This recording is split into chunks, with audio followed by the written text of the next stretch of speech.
invite Elena Hendricks, one of our newest members, to come up and light the chalice with me today.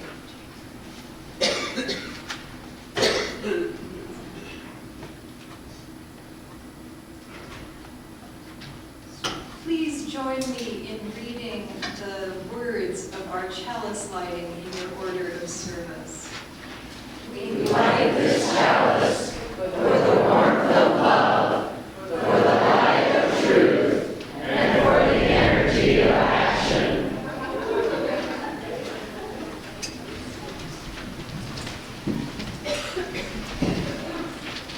Nikki Cunard, who is a political candidate, was going to do our story for all ages. And we're going to have her come again, but she was not well yesterday, so we are going to move right into our leadership recognition, which will be a surprise to one of you out there.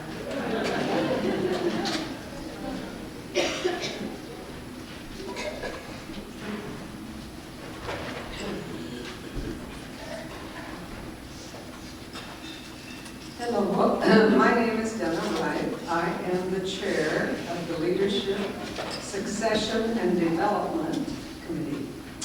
And periodically, we like to recognize South Valley members who have demonstrated leadership skills.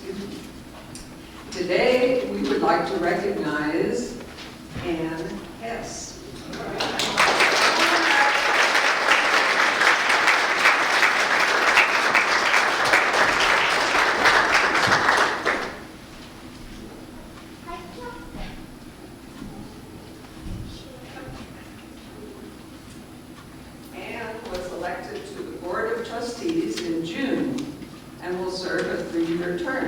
She is now serving as secretary of the board. Her previous and ongoing commitment is also to the communications committee. The other communication team members have expressed their admiration for Ann's skills with new technology. I'm impressed. She isn't afraid to jump right in and learn what is required. For example, the live streaming of our Sunday services that now happens here.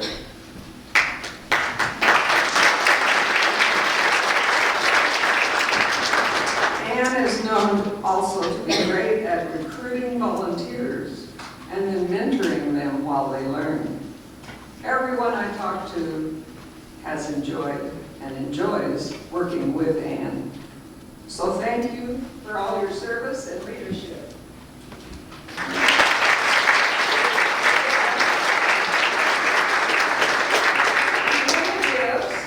Just to express our appreciation.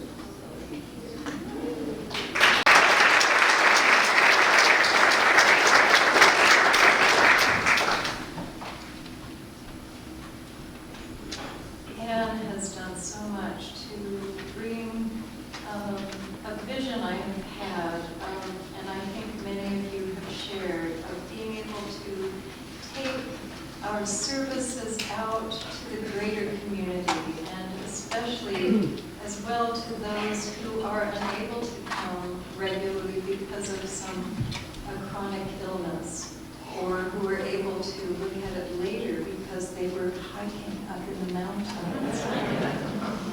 I now invite you to sing the children downstairs.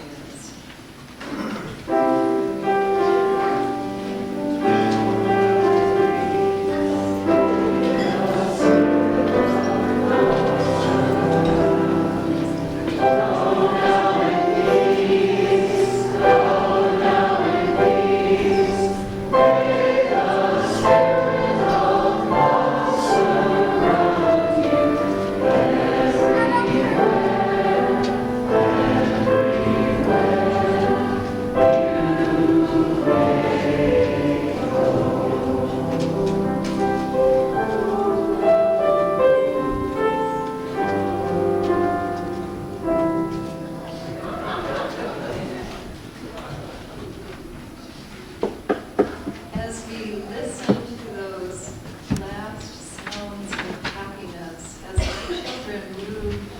towards a worship service together. There's children's chapel today downstairs.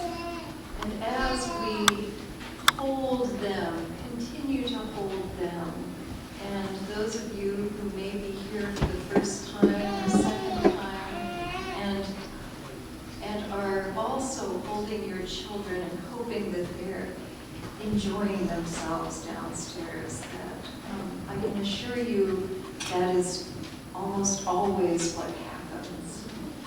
I invite you to listen to the sound of this bell and find that place within you, that still place that has been called the still place of the turning world.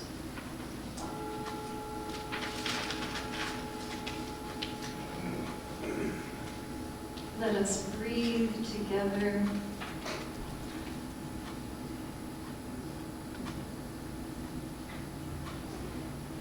And consider what lies beneath our feet, that only a few feet under where our feet are on this floor, that there is this earth we love so well.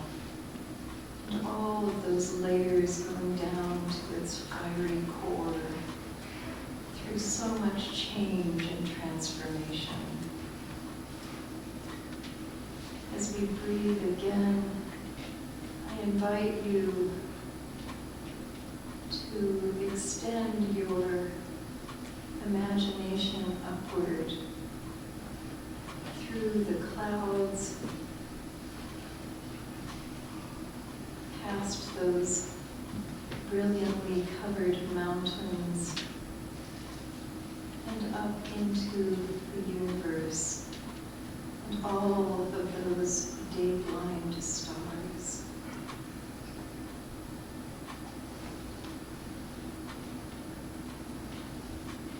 We come together this day as we do each week, holding the joys and sorrows of our lives, and also those of the world. I invite you, especially today, because the political world, the news, has sometimes taken our imaginations and our attention so completely that I fear that sometimes we forget the people who are closest to us. So in this time of meditation, I invite you to begin, if you would like, to bring the names of any of those people who come to your mind to voice those names in this place made holy by your intentions for their well-being. And then I invite you into a deeper meditation where you consider your lives and those who may be out of sight because we are so wrapped in the busyness of this world.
hearts.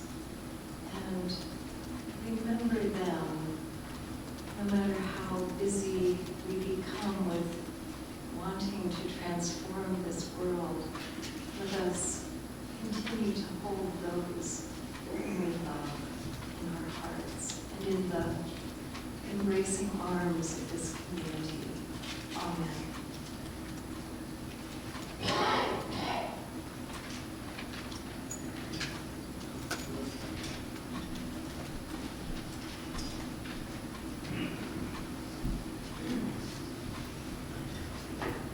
We come together and become a church. We become a group. We become sort of one.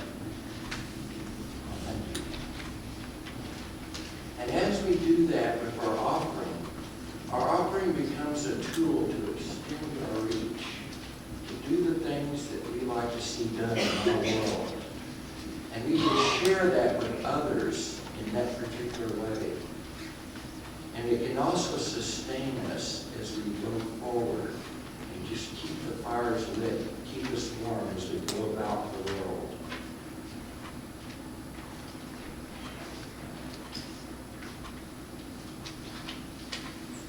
And today we will share our offering with Kids Eat.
Our community and Kids Eat, thank you for your gifts.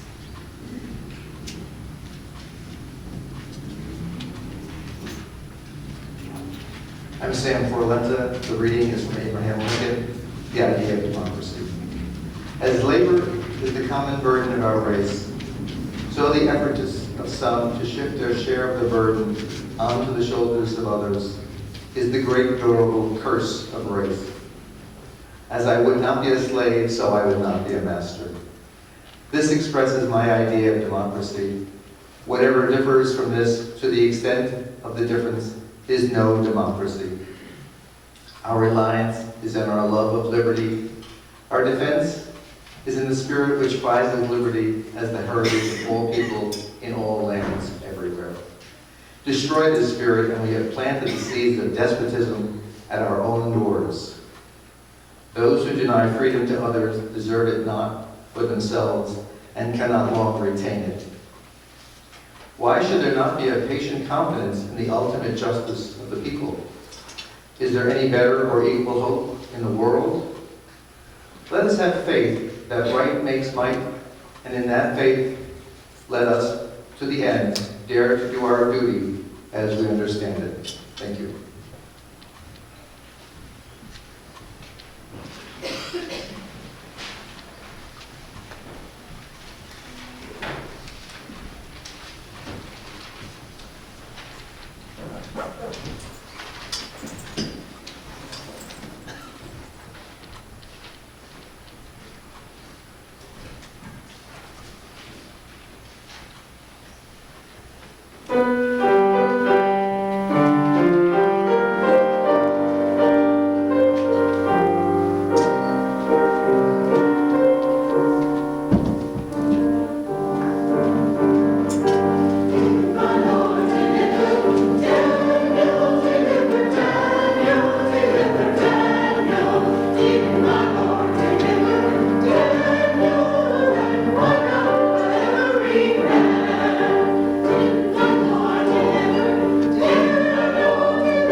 from this election season.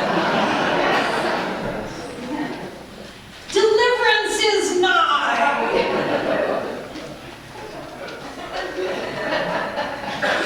These are the words, again, of Abraham Lincoln. Let us have faith that right makes might. And in that faith, let us to the end dare to do our duty as we understand it. I wish that I could meet Abraham Lincoln. I was born into a theology where that was possible, where when I went to the next life, all of those famous people and my ancestors would be waiting for a conversation. I secretly hope it is true. I have heard that Abraham Lincoln was a marvelous storyteller. I wonder about his everyday interactions with a country that was losing hope in democracy. Democracy was going very wrong when Mr. Lincoln was in Washington. Instead of doing what one was supposed to do after an election, when the candidate one supported didn't win, that is, to go along with the will of the majority, brother was pitted against brother in a war, and there were women too, and sisters, in a war that created places of suffering that are still palpable. We stood at that place of the Battle of Gettysburg and wept after all these years. And there are so many other places where this country has these scars of battles. Democracy is not only democracy when the vote goes the way you want. I want to read that again. Democracy is not only democracy when the vote goes the way you want. Another danger of what is happening on the news and social media is that the facts, you can't see my quotation marks, that the facts are limiting the scope of our imaginations. Our minds become limited by what we hear. And I believe that our imaginations, that having those imaginations healthy, that it is in that lies the possibility of change. Martin Luther King Jr.'s imagination, what his spiritual eyes could see, took this country's breath away, and mine every time I watch his speeches or read his words. And his words caused 250,000 people to march to Washington, and that was a dangerous march. The dream he articulated sprang out of old dreams of freedom that were born in this great land and in our capital, perhaps in the early hours of the morning in that White House, when Abraham Lincoln woke, living with an ever-present grief over the death of his son Willie on February 20th, 1862. He knew this horrible suffering of parents. He knew that deep in his soul. And children were dying all over the land in 1862. And he wanted that death to have meaning, or that is what I think that he was struggling for meaning, as we do when we mourn. Why did this happen? And that is especially true when a child dies. He needed to give that freedom which was within his power to give, and it was not an easy gift. On January 1st, 1863, Abraham Lincoln issued the Emancipation Proclamation, an executive order which gave meaning to the great sacrifice, the deaths of so many soldiers and civilians. In the days and months leading up to that, in the middle of his grief, and with his grief, I believe, at the foundation, he imagined the possibility of freedom.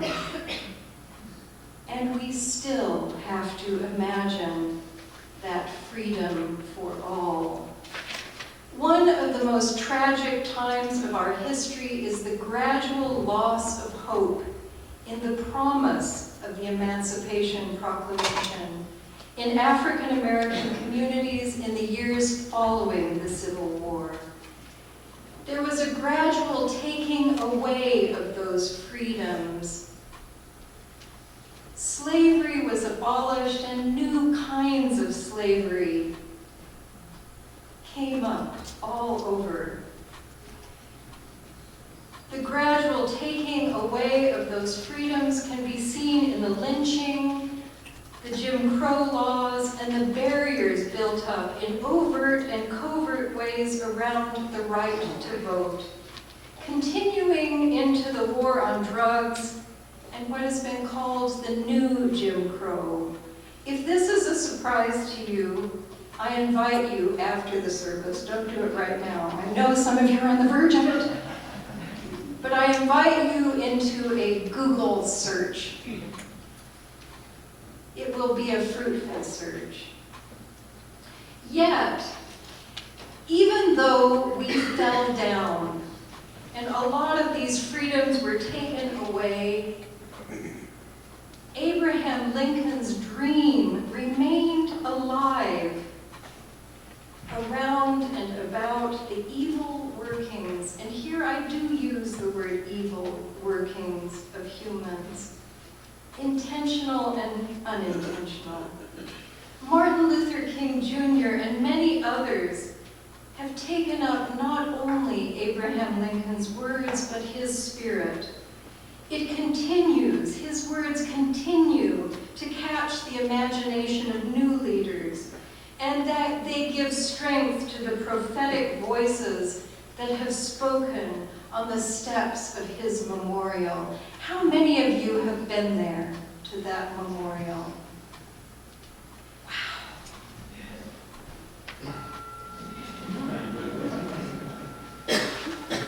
When I go to Washington, that is where I go.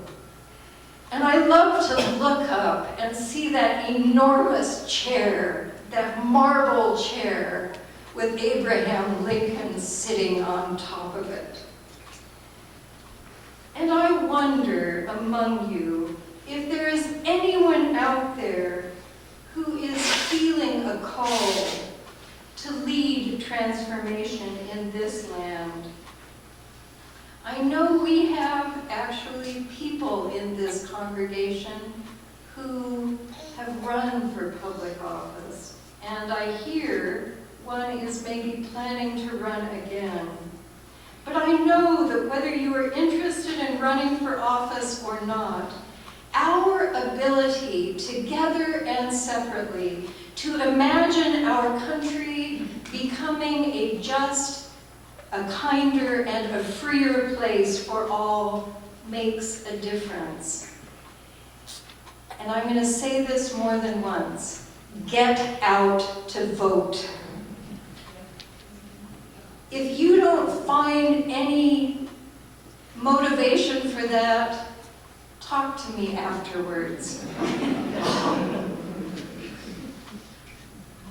Because that is one thing we can do easily. And I ask you, what are your prophetic dreams for this country? I'm going to ring this bell, and I want you to think about, what are your prophetic dreams? For Abraham Lincoln's prophetic dreams, and the prophetic dreams of many since him, have changed this world. So I want you to think about this, and then after I ring the bell, I want you to tell your dream to somebody near you.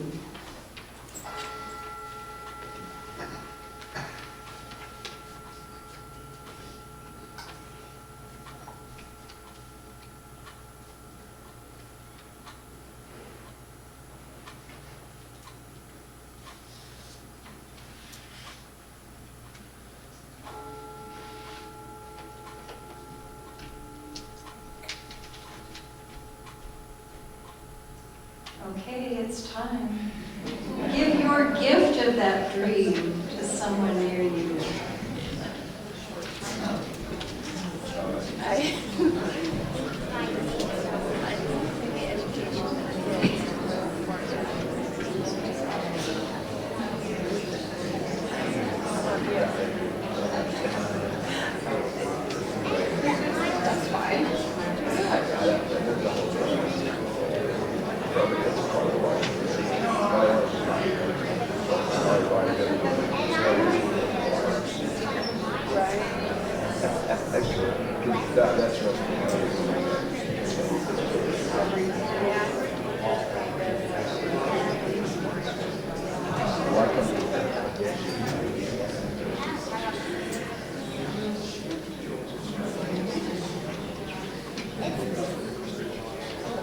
I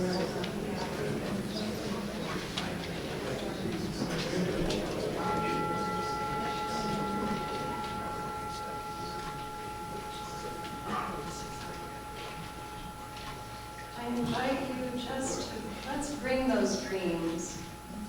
I would like to hear a couple of them, just two, because then it will, does anyone who heard a dream, would you like to share that with us? A dream that really made your heart move. I will.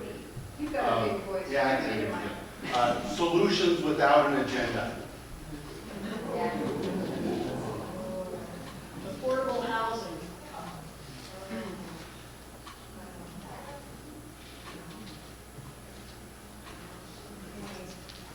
Affordable housing. Healthcare for all. Yes, care for Alzheimer's, yes. Equal pay for equal work. Equal pay for equal work. Kindness and respect. Ooh, kindness and respect. Clean power plant. Clean power plan. Plant or plan? Plan, which would involve plants. But clean power plants. Reduce greenhouse gas. Reducing greenhouse gases. Peaceful transition of power. Oh, yes. Yes. That part of our democracy we seem to have forgotten, that I had to take out of my sermon because it was getting too long and ranty. But peaceful transition, peaceful transition. Let us hold all of those things and so many more and continue this after the service in our social hall. But I have more to say.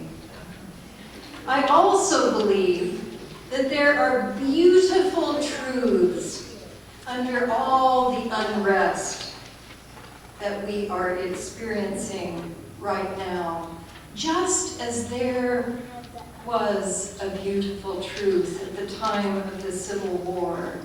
In 1858, Southern leadership discussed a unified separation from the United States if the anti-slavery party won the presidency. But the truth under that was that I believe that this country was no longer able to tolerate the horrors and injustice of slavery. And that truth was moving things. And I believe that there's another truth, that we are only as free as the least free of our country. And that is why at this time we are called to pay attention to race, to racism, to gender. Because when we see people of color at risk because of the color of their skin, we need to feel that we are all at risk. Walking in their shoes, we must make changes first in our hearts and then call for change. At the time of the Civil War, we had reached a tipping point, and the people who wanted to keep slaves were willing to lose their lives over it, and others were willing to lose their lives over abolishing slavery. The time had come for that arc to bend towards justice. Now, once again, we are on the edge of change. I felt it when I went to that primary caucus. How many of you went to those caucuses? Did you feel it? Did you see those lines? I saw that truth, that there was something in this country that was crying to change, that was bigger than we are. I saw that in the long lines of people wanting to have their voice heard. And so many of them were first-time voters. it feels like to be engaged in democracy, and it felt good. And many of us, in the meantime, kind of lost that feeling. And I don't know, we just started to feel like that feeling from, I don't know, I think it started happening in the 80s, where just started feeling again like, no, it really doesn't matter. So let us remember when we did have that feeling. Because what we experienced or imagine, I hope that you can imagine with me, whatever your political leanings are, that there is an enormous line of people who are engaged in making democracy work, in having each of their voices heard. Just imagine that with me for a minute. And the lines of those people go on and on and on. This is what we do in democracy. This is what it should look like on whatever side, whatever your political beliefs are. We show up, we vote, and we stay steady during this time when the arc is bending towards justice. I want you to feel the beauty and the danger of this moment of history. For this is a time for all of us to look up and see far ahead, as Abraham Lincoln did, as Martin Luther King Jr. did. And I'm sure that we could bring up other names, but those are two that have stayed in my heart. On Friday night, at an Equality Utah dinner, Gloria Steinem said this very interesting thing. She said, in an abusive relationship, the most dangerous time is right before and right after the abused person leaves the relationship. When the person who's being hurt starts to think that they might be able to become free, is a very dangerous time. And then afterwards, the fact, and not all of you may agree with this, but the fact that we have not had a woman as a president in all our 240 years is a window on the situation of women in this country. It is a window. I remember, I don't know if any of you did this, but I remember bursting into tears when a woman, Geraldine Ferraro, was chosen as a vice presidential running mate. I didn't even know how much I longed to see a woman in leadership, because I had never thought of a woman possibly being in the White House. The election of an African-American man as our president 8 years ago unleashed danger, unleashed latent racism that has been raging in our press. When people are under control, staying within prescribed limits, there is relative calm until it is time for change. The system can be an abuser. We have seen this during the past years around race. But the good news is this. This is a democracy. And within our democracy, there are ways that we can be involved in change. And this next January and February on Capitol Hill, I want to see more of you up there with me. Will you join me? Yes. I don't even care if you agree with me. I feel happy when people show up, frankly. I also feel, as Michelle Obama did, that I can't let these statements, these revelations about sexual abuse go by without a comment from this pulpit. I think that for many of us, a presidential candidate saying that he could abuse women because they would not fight back brings varying degrees of PTSD, because I don't know a woman who I have been able to speak with deeply who has not been humiliated by some form of this predatory behavior, often from people who are supposed to be protecting us. I know there are women out there who have not been abused, but I have not found one yet. And this is wrong. I dream of a world in which our daughters and sisters and mothers do not experience the fear that predatory behavior brings to our lives, that is so much a part of our lives that we stop seeing it so that we can just live every day. And that is not going to change until women are visible in every part of leadership of this country, including the office of president. It is time for all Americans to feel hope when they look at that lineup of presidents in the high school civics class. Didn't you grow up with, they were saying, and every little grade schooler in America can look up and feel like they could become president. I have a word to say that I'm not going to say, but it begins with a B. And the second word begins with an S.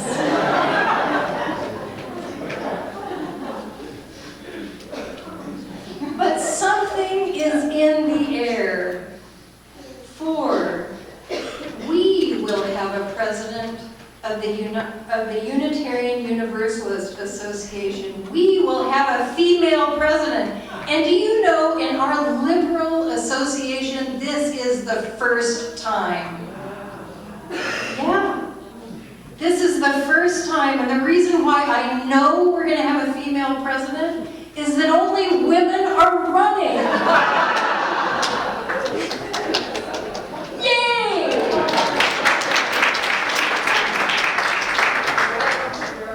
And one of them's from Arizona, and we love her. But you can vote for whomever. Just don't abstain. I dream of a country with lines of people excited to make their voice heard. And I want all of you to be in that line with me or in your own line. If we all get out to vote, things will change on Capitol Hill.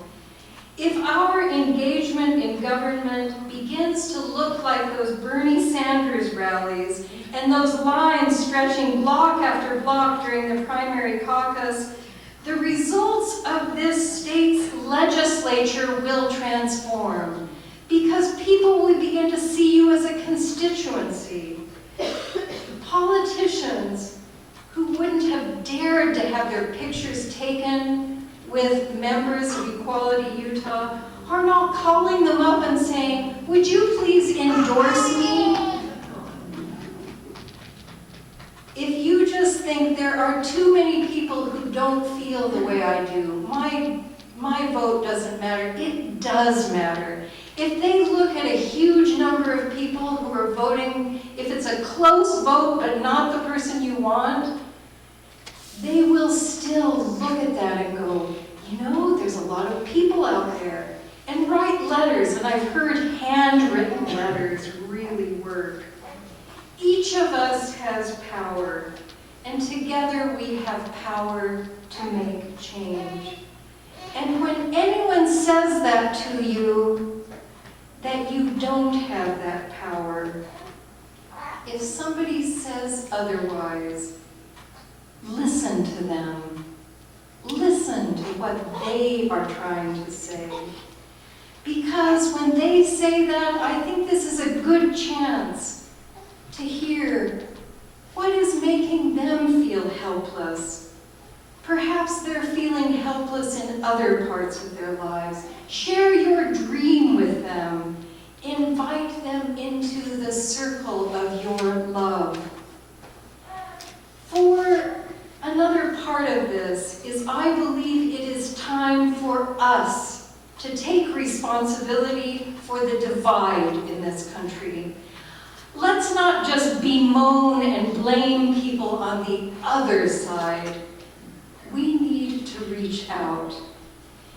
We're doing what those political candidates are doing when we waste our time complaining about the others. In this state, there is a great history. And there is a history upon which we can all build. Stories of miracles are embedded in this land, of crickets eaten by seagulls and floods that did not happen because of prayer, and floods that did happen, and the people who gathered and helped each other. Do you know that in 1870, Utah Territory was the second after Wyoming, yay, to grant women the right to vote?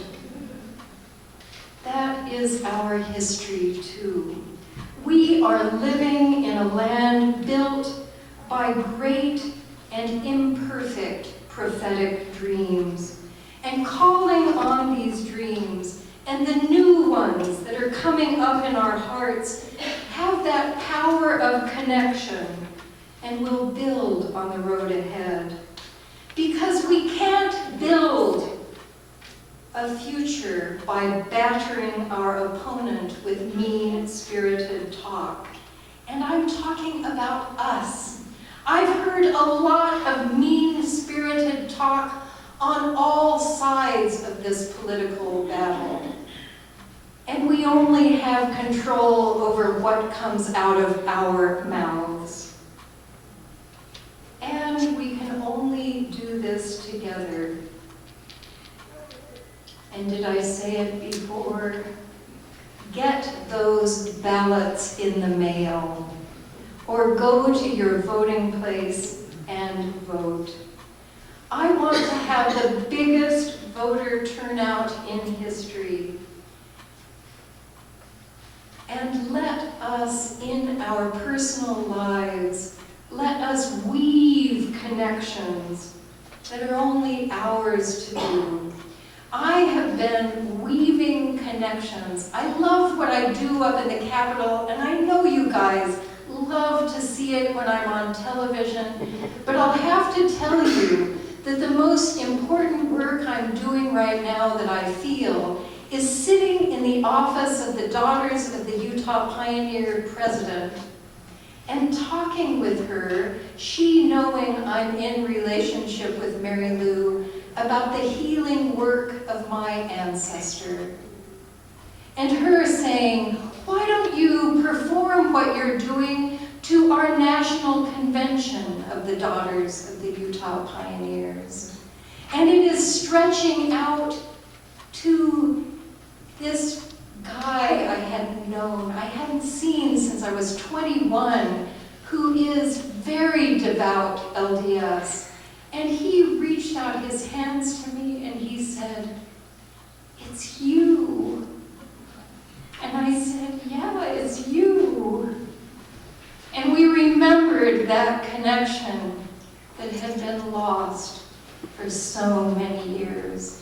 I invite all of you into connection, and I invite you to do what? Get out to louder!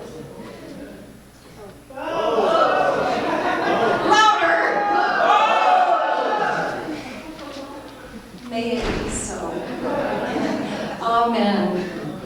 I invite you to stand and sing our closing song together. We would be one.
May our work of connecting with people around us, may our work of understanding grow far beyond these walls, and may we support each other and our families. Never forget the voices too that are perhaps yearning to speak, yearning to tell you something, and they're right across the breakfast table from you. Amen, and may it be so.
Before I extinguish our chalice, I would like to invite any of you who are visiting or old friends coming back for a visit to stand and introduce yourselves.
April is one of those who has been joining me as we work to connect ourselves, not just with the state and country, but with our local government. And Ann Scarborough is also a part of that.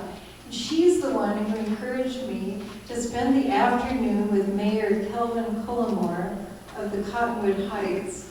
And he happens to be, we attended the same 5th grade in Oklahoma City, Oklahoma. And his parents know my parents, and I knew his grandfather. And then he introduced me as a UU minister, and his mother went. And I said, my mother was surprised too. So, anyway, all of these connections, and part of that work is happening on Saturday. Anne has been working hard to not just have a Halloween fair here, but to reach out to the greater community. And if only the greater community comes, that's kind of sad. So even if you just have an hour, come, because this is one of the beginnings of our efforts to really be more a neighborhood, a neighborhood church along with being a church that extends out in both directions. Because I think that there are lots of people who would like to be friends around us. And we're called the Rainbow Church in a very friendly way, I've heard. So come with open hearts. Even if you are not interested in blood or health or Halloween, come because we need to be here to greet people. Yes. I don't like donating blood, but I will do it. And Ann needs 11 more people. Do I see 11 more hands? Fire 20. I don't usually ask you to give blood for the fire. Today I'm asking you to give. The poster has a picture of the blood drive and a picture of a pumpkin, and you can't get blood from a pumpkin. You've got to give it yourself. So everybody who can help us, it's Saturday from 1 to 4. Any more? Okay, there's one. Any others? Okay, and any others? I know I'm not the auctioneer, but okay, we've got it. Gloria, thank you. Okay, Ann's going to give blood. I know Patty will not. This is one. She'll try, but she faints. So that's right. Try to make it here at 1 o'clock, between 1 and 4 on Saturday. You get some juice afterwards. By the way, your co-presidents have donated lots of platelets throughout the years. So that's how Matt and I know each other. And really, what better way to connect with our community than to give blood? And really have that be a gift of love. A gift of love to who knows who out there. Anyway. Yes, Ellen. So I'm not going to be here, so I won't be able to give up, but I have donated a lot of things. Because there's the boutique also, right? So you can come. I can remember going to this little church in Tango, Wyoming, and going to the little boutique as a minister, and getting this little, somebody crocheted this little bookmark. It was like 2 mittens that opened up, and I still just love it. So there's going to be a lot of things to purchase that could be a treasure for you and maybe just benefit the community as well. So. Thank you. Thank you. Thank you. So we will extinguish the chalice and with these words of UU Minister Frederick E. Gillis. May the love which overcomes all differences, which heals all wounds, which puts to flight all fears, which reconciles all who are separated, be in us and among us, now and always, and especially through the election. Amen. Go in peace.